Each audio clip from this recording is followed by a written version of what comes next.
All my fellow ostomates, and to all of your friends and family that love you, and to all those who are just interested in learning more about ostomies.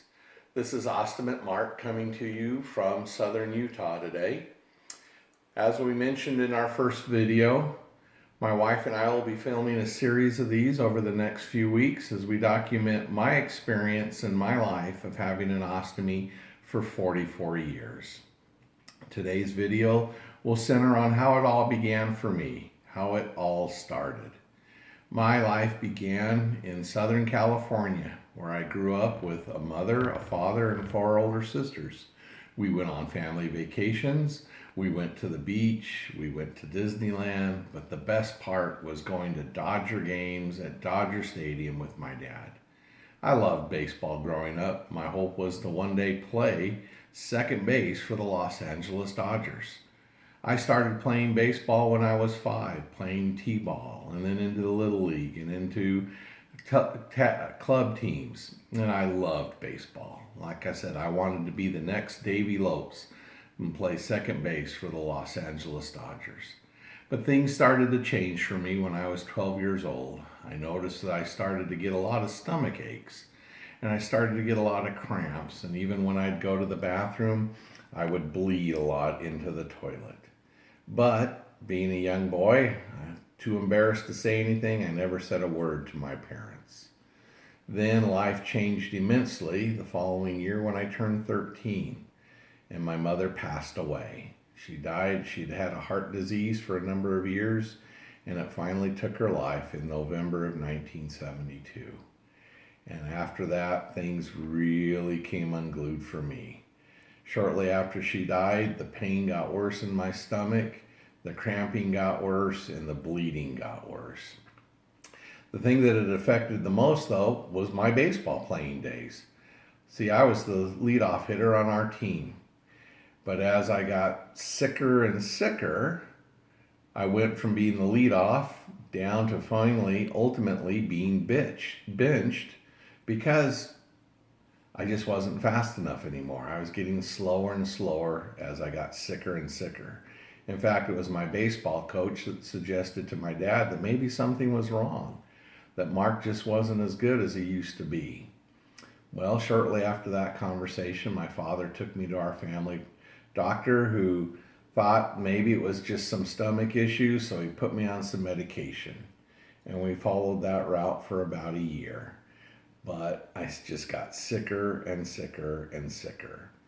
Finally, after about a year, my doctor suggested that we go to a gastroenterologist, and that's where I met Dr. Paul Godby, who then started to do some x-rays and give me some tests. And shortly after I turned 14, Dr. Godby informed my dad that what I had was Crohn's disease. And he was really shocked to see that I had Crohn's at 14, because most of his patients that had Crohn's were in their 50s, 60s, and 70s, and he'd never seen anybody so young get Crohn's before. Well, over the next year, I went to the hospital about a week out of every month for treatments, for testing, and more x-rays. And this went on up until I was about almost 16 years of age. And finally, Dr. Godby sat down with my dad and said that things just weren't getting better. And he brought in a surgeon by the name of Dr. Shaner. And what they were looking at wanting to do was to do something kind of new in the ostomy world and give me what they called a loop ileostomy, which is they would take part of my intestine and create a temporary ostomy out of it and allow all the fecal matter to go through into a bag so that hopefully my colon, my intestines would all heal and I could just go back to being connected and have a regular life. Well, that was in July of 1976. Over the next few months, things just got worse, and I got sicker and sicker and sicker. Here I was, a senior in high school, stood about 5'4", and I weighed all of 67 pounds. Well, in the beginning of December, I had some more x-rays done, and Dr. Shaner sat down with my dad and Dr. Godby, and they decided things just weren't working out. So they brought me back into the hospital. I got to go home at Christmas time and came back in January of 1977, and the ultimate decision is we're going to have to eventually take all of his colon and large intestines out. Well, the hope is that I'd make it through until the end of the school year so I could graduate. But while I was in the hospital in January of 1977, things changed immensely. One night, my temperature spiked at 106 degrees, and a decision was made that emergency surgery had to be done. That's the last I remember of that night. I didn't realize anything until the next morning when Dr. Shaner came in to talk to me, and I had realized that I had had surgery and all of my intestines were gone, my rectum was gone, and all the challenges that were going to come with having a permanent ostomy. When Dr. Shaner sat down on my bed, I just let into him. I was madder than mad because now I thought I wouldn't be able to graduate with my classmates. And after he listened to me for about 10 minutes, he finally said, "Are you done?" And I said, "Yes." And he explained to me at that point in time that had they not done that emergency surgery, that the Crohn's had completely destroyed everything inside of me, and that when they opened me up, I had 3 fistulas the size of softballs that were starting to break, that he told me that I wouldn't have made it through the night, that we would not have had that conversation that morning, and I would have died last night. Life changed.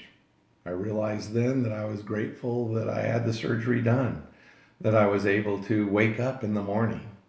But a couple of days later, things still got worse. My incision got infected, and I ended up having to go back in for more surgery to clean out my incision, and the decision was made to let it heal from the inside out. And that was an experience. For about 6 weeks, I had no stitches. My incision was slowly healing on its own. And it was at the top of my skin, it was open about 4 or 5 inches wide. Finally, at the end of February, Dr. Shaner came in. They made the decision that they were going to sew me up because they felt that it had healed enough that it was time to close the incision. And that was a fun experience all by itself. If you've ever been sewn up wide awake, it's not fun because it hurt like heck. But I got through it. I was happy, got to go home at the end of March. Back then I had a tutor at home. I finished all my high school schoolwork early and still managed to graduate 3rd in my class with my friends. I was sad that I missed my senior year.